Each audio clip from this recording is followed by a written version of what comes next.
CPM-ൽ നിയമസഭാ തെരഞ്ഞെടുപ്പിലേക്കുള്ള സ്ഥാനാർത്ഥി നിർണയ ചർച്ചകൾ പുരോഗമിക്കുകയാണ്. സിറ്റിംഗ് MLA-മാരിൽ ബഹുഭൂരിപക്ഷത്തിനും ഒരിക്കൽ കൂടി അവസരം കൊടുക്കാനാണ് CPM തീരുമാനിച്ചിരിക്കുന്നത്. അതിന്റെ പ്രധാനപ്പെട്ട കാരണം തുടർച്ചയായിട്ടുള്ള മൂന്നാം ഭരണമാണ് പാർട്ടി ലക്ഷ്യമിടുന്നത്. അതുകൊണ്ട് തന്നെ നിലവിലെ MLA-മാരിൽ ബഹുഭൂരിപക്ഷത്തിനും വിജയസാധ്യതയുണ്ട്. അനിവാര്യമായ സ്ഥലങ്ങളിൽ മാത്രം പുതിയ സ്ഥാനാർത്ഥികളെ കണ്ടെത്തിയാൽ മതി എന്നാണ് പാർട്ടി ഇപ്പോൾ ഒരു തീരുമാനമെടുത്തിരിക്കുന്നത്. അങ്ങനെ നോക്കുമ്പോൾ പത്തനംതിട്ട ജില്ലയിലെ ആറന്മുളയിൽ സ്വാഭാവികമായിട്ടും മത്സരിക്കേണ്ടത് നിലവിലെ സിറ്റിംഗ് MLA-യും ആരോഗ്യമന്ത്രിയുമായ വീണ ജോർജ് ആണ്. എന്നാൽ വീണ ജോർജിനെ മത്സരിപ്പിക്കുന്നതിൽ വലിയ ഒരു പ്രതിസന്ധി ഇപ്പോൾ CPM നേരിടുകയാണ്. അങ്ങേയറ്റം വളരെ ഗുരുതരമായിട്ടുള്ള ഒരു പ്രതിസന്ധിയിലേക്ക് ആറന്മുളയിലെ സ്ഥാനാർത്ഥിത്വത്തിൽ പാർട്ടി അവിചാരിതമായിട്ട് അപ്രതീക്ഷിതമായിട്ട് ചെന്ന് വീണിരിക്കുന്നു എന്നതാണ് നമുക്ക് മനസ്സിലാക്കാൻ കഴിയുന്നത്.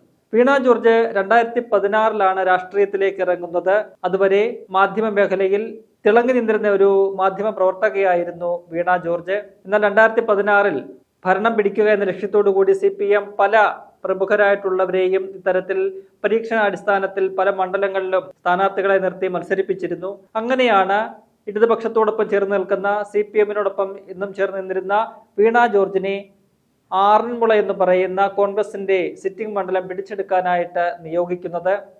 തന്റെ ആദ്യ മത്സരത്തിൽ 7646 വോട്ടുകൾക്കാണ് അവിടെ സിറ്റിംഗ് MLA ആയിരുന്ന കോൺഗ്രസിലെ K. ശിവദാസൻ നായരെ പരാജയപ്പെടുത്തിക്കൊണ്ട് വീണ ജോർജ് ആറന്മുള മണ്ഡലം CPM-ന് വേണ്ടിയിട്ട് പിടിച്ചെടുത്തത്.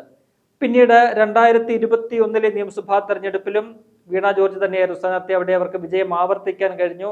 അത്തവണ ഭൂരിപക്ഷം വർദ്ധിക്കുന്ന കാഴ്ചയും കണ്ടു. 7646 നിന്നും 19003 വോട്ടുകളുടെ ഭൂരിപക്ഷത്തിലാണ് 2021 ഇതേ സ്ഥാനാർത്ഥിയെ തന്നെ വീണ ജോർജ് പരാജയപ്പെടുത്തിയത്. അതിനിടയ്ക്ക് 2019 ലോക്സഭാ തെരഞ്ഞെടുപ്പിൽ പത്തനംതിട്ട ലോക്സഭാ മണ്ഡലത്തിൽ നിന്നും ഒരു കൈ പരീക്ഷിച്ചുവെങ്കിലും അവിടെ നിന്നും ദയനീയമായിട്ട് പരാജയപ്പെടുന്ന ഒരു കാഴ്ചയും നമ്മൾ കണ്ടു. 2021 രണ്ടാം തവണയും വിജയിച്ചതിന് ശേഷം വളരെ അപ്രതീക്ഷിതമായിട്ടാണ് രണ്ടാം പിണറായി സർക്കാരിന്റെ മന്ത്രിസഭയിൽ ആരോഗ്യമന്ത്രിയുടെ പദവിയിലേക്ക് ആ സ്ഥാനത്തേക്ക് വീണ ജോർജ് എത്തുന്നത്.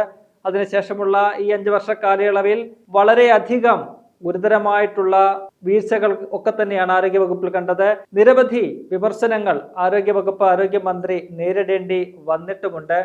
അപ്പോൾ 2026 നിയമസഭാ തെരഞ്ഞെടുപ്പിൽ വീണ ജോർജിനെ വീണ്ടും അവിടെ മൂന്നാമതൊരംഗത്തിന് ഇറക്കാം. സാധാരണഗതിയിൽ CPM കഴിഞ്ഞ നിയമസഭാ തെരഞ്ഞെടുപ്പിലൊക്കെ 2 ടേം നിബന്ധന കർശനമായും പാലിച്ചതാണ്. അതായത് തുടർച്ചയായിട്ട് 2 തവണ മത്സരിച്ച് വിജയിച്ചവരെ ഒക്കെ തന്നെ മാറ്റി നിർത്തിയാണ് 2021 പാർട്ടി നിയമസഭാ തെരഞ്ഞെടുപ്പിനെ നേരിട്ടതെങ്കിൽ 2026 വരുമ്പോൾ അത്തരത്തിലുള്ള മാനദണ്ഡങ്ങളിൽ പലർക്കും ഇളവ് കൊടുക്കുന്നുണ്ട്. അതിൽ ഒരാളാണ് വീണ ജോർജ്.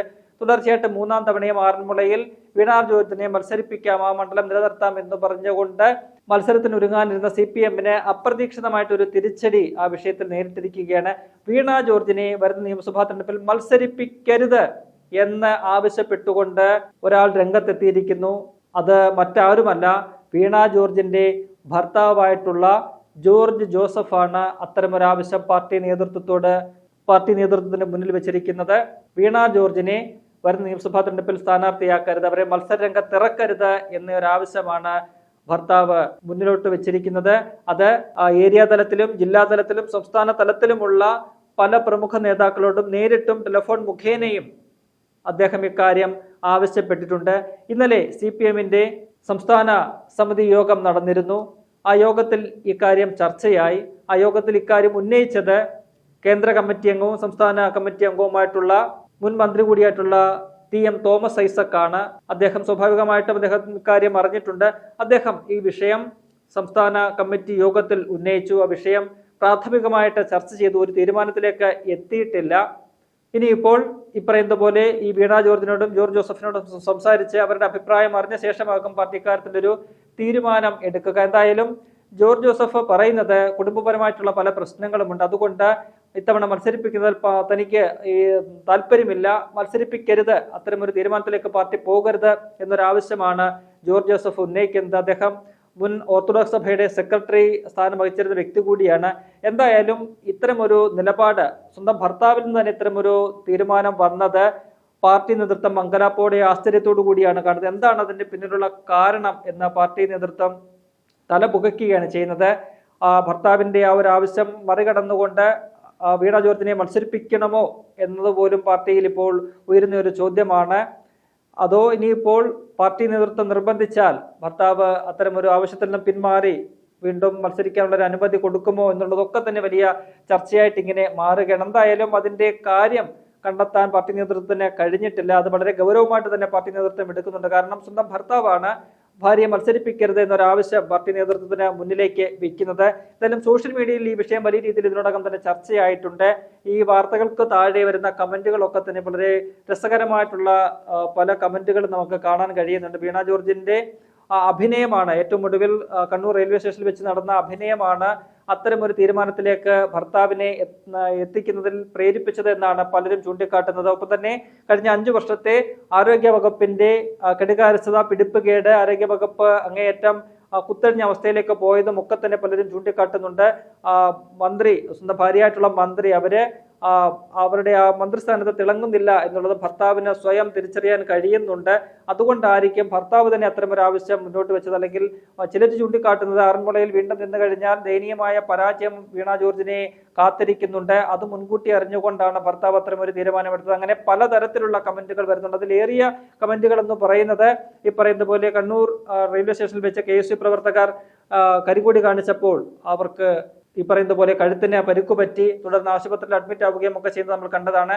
അത്തരത്തിലുള്ള നാടകമാണ് വീണ ജോർജ് നടത്തിയത്. അത് കുടുംബത്തിനുൾപ്പെടെ വലിയ നാണക്കേട് ഉണ്ടാക്കിയിട്ടുണ്ട്.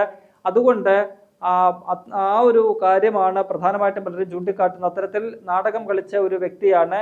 അവരെ വീണ്ടും മത്സരരംഗത്തിറക്കിയാൽ അത് തിരിച്ചടിയാകുമെന്ന് സ്വന്തം ഭർത്താവ് തന്നെ തിരിച്ചറിയുന്നുണ്ടെന്നതുൾപ്പെടെയുള്ള പലതരത്തിലുള്ള കമന്റുകൾ ഈ വാർത്തയ്ക്ക് കീഴിൽ വരുന്നുണ്ട്. എന്തായാലും പാർട്ടി നേതൃത്വം ഈ വിഷയത്തിൽ വരുന്ന ദിവസം ഒരു തീരുമാനമെടുക്കുമെന്നാണ് മനസ്സിലാക്കാൻ കഴിയുന്നത്. എന്തായാലും പാർട്ടിയെ വലിയ രീതിയിൽ അത് പ്രതിരോധത്തിലാക്കിയിട്ടുണ്ട്. കാരണം വലിയ ആത്മവിശ്വാസത്തോടു കൂടി വീണ ജോർജിനെ വീണ്ടും മത്സരരംഗത്തേക്ക് ഇറക്കാനാണ് പാർട്ടി തീരുമാനിച്ചിരുന്നത്. എന്നാൽ അവരിപ്പോൾ വിശ്രമത്തിലാണ്. കാരണം ഈ പറയുന്ന കണ്ണൂർ റെയിൽവേ സ്റ്റേഷനിലെ ആ സംഭവത്തിന് പിന്നാലെ അവർ ആശുപത്രിയിൽ അഡ്മിറ്റ് ആവുകയും കഴുത്തിനും കൈക്കുമൊക്കെ പരിക്കു പറ്റി എന്നുള്ള നിലയിൽ കഴുത്തിൽ പ്ലാസ്റ്ററുമൊക്കെ ഇട്ട് ഇങ്ങനെ അവർ ചികിത്സയിലാണ്. ചികിത്സയിലും വിശ്രമത്തിനുമൊക്കെ ആയിട്ട് ഇങ്ങനെ പോവുകയാണ്. അതുകൊണ്ട് തന്നെ ഇക്കാര്യത്തിൽ വീണ ജോർജിന്റെ ഒരു പ്രതികരണം ഇതുവരെയും വന്നിട്ടില്ല. എന്തായാലും പാർട്ടി നേതൃത്വം ഈ വിഷയം വളരെ ഗൗരവത്തോടുകൂടി തന്നെ കാണുകയാണ്. സ്വന്തം ഭർത്താവ് തന്നെ അത്തരം ഒരു ആവശ്യം പാർട്ടിക്ക് മുന്നിലേക്ക് വെച്ചത് എന്തുകൊണ്ട് എന്നത് പാർട്ടി നേതൃത്വം വിശദമായി തന്നെ ചർച്ച ചെയ്യും. അതിന് ഒരു ഉത്തരം കണ്ടെത്താൻ പാർട്ടി നേതൃത്വത്തിന് കഴിയും എന്നാണ് ഈ പറയുന്നത് പോലെ തന്നെ രാഷ്ട്രീയ നിരീക്ഷകരൊക്കെ ചൂണ്ടിക്കാട്ടുന്നത്. എന്തായാലും വീണ ജോർജിനെ മത്സരിപ്പിക്കരുത് എന്ന സ്വന്തം ഭർത്താവിന്റെ തന്നെ തീരുമാനം, അത് എന്താണ്, അതിന്റെ ഒരു കാരണം എന്ത് എന്നുള്ളത് ഒരുപക്ഷെ കേരള രാഷ്ട്രീയം ഉൾപ്പെടെ ഇപ്പോൾ ഉയർത്തുന്ന ഒരു ചോദ്യമാണ്. പാർട്ടി വലിയ രീതിയിൽ തുടർച്ചയായി 3ാം തവണയും അവർക്ക് സീറ്റ് നൽകാൻ സന്നദ്ധമായി അങ്ങനെ നിൽക്കുമ്പോൾ സ്വന്തം വീട്ടിൽ നിന്ന് സ്വന്തം ഭർത്താവ് തന്നെ ഭാര്യയെ മത്സരിപ്പിക്കരുത് എന്നൊരാവശ്യം പാർട്ടിക്ക് മുന്നിൽ വെച്ചത് എന്തുകൊണ്ട് എന്നത് രാഷ്ട്രീയ കേരളം ഉൾപ്പെടെ ഇപ്പോൾ ആകാംക്ഷയോടെ ഉയർത്തുന്ന ഒരു പ്രധാനപ്പെട്ട ചോദ്യമാണ്. ആ ചോദ്യത്തിന് പാർട്ടി തന്നെ ഒരുപക്ഷെ മറുപടി കണ്ടെത്തുമെന്നാണ് പ്രതീക്ഷ.